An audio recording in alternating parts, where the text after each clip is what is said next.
Cathode rays. तो अभी का जो हमारे पास टॉपिक है वो कैथोड रेज है।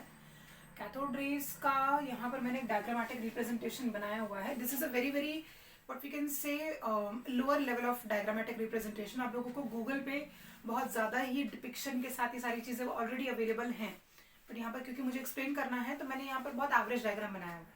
I'll explain you what are the things present here and what are the things J.J. Thomson actually used, क्योंकि कैथोड रे की डिस्कवरी जो है वो J.J. थॉमसन ने की हुई है। और अगर J.J. थॉमसन आपको याद अगर होने, वैसे तो होने चाहिए, तो he was the second scientist to actually propose an atomic model. First तो डाल्टन्स एटॉमिक थ्योरी थी, तो एक मॉडल प्रपोज करने का काम जो था वो J.J. थॉमसन ने, वाटरमेलन मॉडल भी कहते हैं इसको, या तो प्लम पुडिंग मॉडल भी कहते हैं। ठीक है, सो अब चेक करते हैं यहाँ पर क्या क्या चीजें प्रेजेंट है। ये आपका कैथोड है, ये एनोड है, ये हाई वोल्टेज बैटरी है। ठीक है, हाई वोल्टेज बैटरी या फिर बैटरी, अच्छा लिख ही देती हूँ, इजी हो जाएगा। हाँ, यहाँ पर इंपॉर्टेंट ये चीज है कि हम लोगों ने यहाँ पर वैक्यूम क्रिएट करके रखा हुआ है। वैक्यूम मतलब कि एक ऐसी, vacuum simply means that there is no air present in it. ठीक है, there is no air present in it, and in most of the pictures that you will observe on Google about this particular experiment, इनमें दिया होता है कि इसके अंदर आप लोगों ने कोई भी air at very very low pressure भरा रहता है। अब अगर डेटा के हिसाब से जाए तो ये जो एक्सपेरिमेंट है इसकी कैरेक्टरिस्टिक में आता है कि it can ionise any gas, so we have taken helium here. ठीक है, हीलियम नहीं तो आप एयर ले लो, कोई दिक्कत नहीं है, एयर ही ले लेते हैं यहाँ पर। ठीक है, एयर एट लो प्रेशर। अब यहाँ पर एक्सपेरिमेंट स्टार्ट करते हैं। ये एमीटर है। एमीटर का सिंपल मतलब है कि वो डिफ्लेक्शन शो करेगा, एंड डिफ्लेक्शन क्यों शो करेगा वो भी बताती हूँ। सो स्टार्टिंग क्या होती है, जैसे हाई वोल्टेज अप्लाई होता है तो यहाँ पर करंट मूव करना स्टार्ट करता है। जैसे करंट मूव करना स्टार्ट करेगा तो यहाँ पर हम लोगों ने जो भी कैथोड लिया हुआ है, कैथोड मतलब कोई भी हम लोगों ने ऐसा एक एलिमेंट लिया हुआ है जिसके अंदर इलेक्ट्रॉन्स प्रेजेंट हो सकते हैं। सो यहाँ पर क्या हो रहा है, ये जैसे ही हम लोगों ने ये बल्ब मतलब ये जो हम लोगों ने बैटरी कनेक्ट की, उसकी वजह से after very short duration of time ammeter के अंदर डिफ्लेक्शन आता है। ठीक है, ammeter is a device which is going to measure the electricity of the particular circuit. तो एमीटर के अंदर अगर डिफ्लेक्शन आए, जिसका सीधा मतलब ये होता है कि इसके अंदर कोई ना कोई करंट फ्लो जो है वो दिख रहा है, मतलब कोई ना कोई करंट फ्लो जो है वो अवेलेबल है। और थोड़ी देर बाद एक्सपेरिमेंट के पता चलता है कि यहाँ पर ना फ्लोरेसेंस ऑब्जर्व होती है। ठीक है, फ्लोरेसेंस का सिंपल मतलब है कि यहाँ पर आपको कलर या फिर वो चमकते हुए कलर्स, नियॉन कलर्स जो होते हैं ना, उसमें से ग्रीन वाला पार्ट यहाँ पर ऑब्जर्व हो रहा है। ग्रीन है क्या? Do I have a green shot? Let me just mark that. हाँ, आई डू हैव दैट। चलो, मार्किंग हो जाएगी तो इजी हो जाएगा। तो ये देखो यहाँ पर कैसा होता है, ये ऐसा कुछ ऑब्जर्वेशन मिलता है। ठीक है, और ये ऑब्जर्वेशन एक्सप्लेन करता है कि कोई ना कोई रेज यहाँ से आ रही है। ठीक है, there are some rays which are ionising the air which is present at the low pressure. अब आयनाइजेशन का मतलब क्या है, देखो सपोज हमारे पास सोडियम एटम है। ठीक है, सोडियम एटम में लास्ट में एक इलेक्ट्रॉन प्रेजेंट है, और इसके ऊपर अगर मैं कोई भी पार्टिकल बम्बार्ड करती हूँ, बम्बार्डमेंट मतलब कि स्ट्राइक करना, तो अगर इसके ऊपर कोई भी पार्टिकल बम्बार्ड किया जाता है तो लास्ट वाला जो एक इलेक्ट्रॉन रहता है वो रिलीज हो जाता है।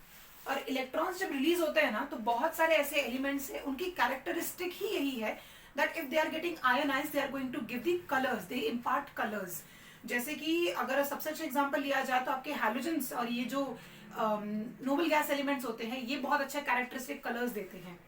सो जो रेस थे वो क्योंकि कैथोड से निकल के आ रहे थे, इसी वजह से उन लोगों को कैथोड रेस कहा गया था। And cathode rays are negatively charged. ये कैसे पता चला? बहुत ईजी है, थोड़ा खुद ही ऑब्जर्व कर लो। कैथोड मतलब नेगेटिव होता है और एनोड मतलब पॉजिटिव होता है। सो नेगेटिव से निकल रहा है तो कैथोड हो गया, मतलब नेगेटिव साइड से अगर निकल रहा है तो वो रेज नेगेटिव हो गए। Other than that simple electrostatic समझते हैं ना, ये प्लस है और यहाँ पर माइनस आ रहा है कुछ ना कुछ, मतलब प्लस से अगर ये अट्रैक्ट हो रहा है तो इसने ऑब्वियसली माइनस ही होना पड़ेगा। प्लस प्लस एक दूसरे को तो अट्रैक्ट करते नहीं है, so it has to be a negatively charged rays so as to attack to the positive charge. अब इसकी कुछ कैरेक्टरिस्टिक देखते हैं। तो पहली कैरेक्टरिस्टिक जो है कि वो तो बता चुकी हूँ कि ये नेगेटिवली चार्ज होता है। सो कहाँ लिखूं कैरेक्टरिस्टिक? यहाँ पे लिखती हूँ, they are negatively charged। ठीक है, then second characteristic क्या आती है हमारे पास? second characteristic is that the speed of the cathode rays is lower than the speed of light। obviously speed of light तो वर्ल्ड में अभी तक की सबसे ज्यादा सबसे एक्सट्रीम स्पीड वाली चीज होती है। सो उसकी स्पीड होती है 3 × 10⁸ मीटर पर सेकेंड। सो ये ऑब्वियसली उससे स्लो ही स्पीड रखेंगे. स्लो स्पीड रखने का सिंपल मतलब ये है that you can not surpass light. Light has these particles, so you can not surpass light. तो स्लोअर देन लिख देते हैं स्पीड ऑफ लाइट. देन क्या कैरेक्टरिस्टिक है, they move in straight line. यहाँ पर कहीं पर भी मैंने दिखा है क्या डेविएट होते हुए ऐसा घूम रहा है और कहीं कुछ गोल गोल गोल गोल घूम रहा है पानी जैसे, नहीं ना. So they travel in straight line. ठीक है, they travel in straight line until and unless they are subjected to external electric field or magnetic field. External electric field और मैग्नेटिक फील्ड में इनका डेविएशन ऑब्जर्व होता है. But अगर आप लोग एक्सटर्नली कुछ नहीं अप्लाई कर रहे हैं तो ये आराम से स्ट्रेट मूव करने का काम करेगा ना. They can penetrate a very very thin metal sheet. एक बहुत अगर थिन मेटल शीट लोगे ना, जैसे वो गोल्ड फॉइल एक्सपेरिमेंट किया था रदरफोर्ड ने, तो अगर आप वैसा कुछ ऑब्जर्व करोगे ना तो ये उसको पेनिट्रेट कर सकता है. It has that amount of power. तो पेनिट्रेट थिन शीट्स लिख देते हैं, thin sheets. Other than that और क्या इंपॉर्टेंट कैरेक्टरिस्टिक हो सकते हैं. हाँ, आयनाइज तो हम लोगों ने देख लिया कि गैस को आयनाइज करते हैं. मैग्नेटिक फील्ड में ये सेपरेट हो जाते हैं. मैग्नेटिक फील्ड में ये डेविएशन दिखाते हैं. अदर देन दैट एक और चीज, they are very very light, lighter than hydrogen. अब इंपॉर्टेंट देखो, हाइड्रोजन से कंपेयर क्यों किया, क्योंकि हाइड्रोजन का मास मैं बता चुकी हूँ. हाइड्रोजन का मास होता है 1.008. लाइटेस्ट एलिमेंट ही हाइड्रोजन है. तो हाइड्रोजन से भी अगर लाइट है तो मतलब बहुत ही ज्यादा लाइट है ये लोग, एकदम बहुत ही कम वेट है इन लोगों का. पेपर भी बहुत हैवी हो गया. हाइड्रोजन ही एलिमेंट हमारे पास सबसे लाइटेस्ट है.